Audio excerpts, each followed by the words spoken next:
আসসালামু আলাইকুম। ওয়ালাইকুম আসসালাম। কি করিস? এই তো অপেক্ষা করি তোর জন্য। কি আর করব, এত দেরি করলি কেন লাইনে আসতে? একটু কাজ ছিল। কি কাজ? বাসায় মেহমান আসছিল। তোকে ছেলে দেখতে আসছে নাকি? আরে না, তুই থাকতে অন্য কেউ কেন আসবে? আমারও তো একই কথা। তো কে আসছে বললি না তো? আমার ফুপি আর ফুপাতো ভাই। ও, তোর ফুফাতো ভাই কত বড়?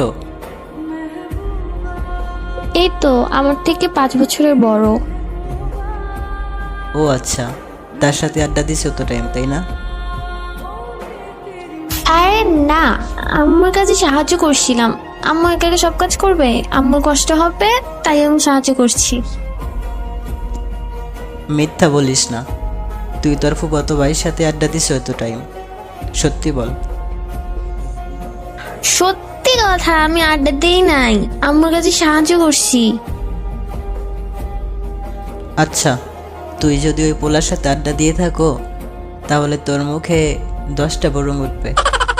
বল, রাজি আছো?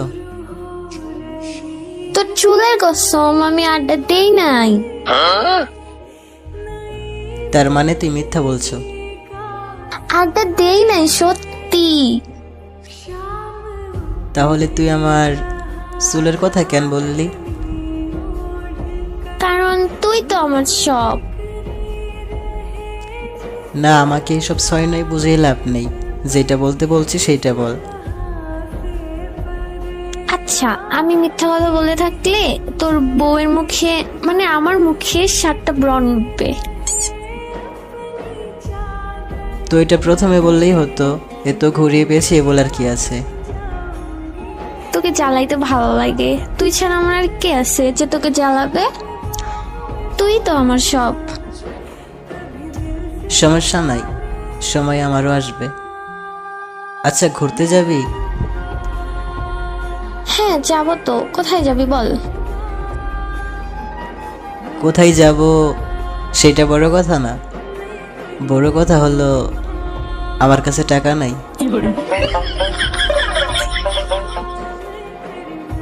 আমি আছি না?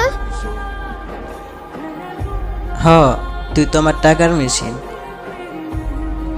আর কি হই তোর? আমার জ্বালানোর কারণ তুই। আর কি হই? আমার বিছানার চাদর তুই। কি? আমি তোর বিছানার চাদর? আচ্ছা, আর কি হই? আমার কোলবালিশ তুই।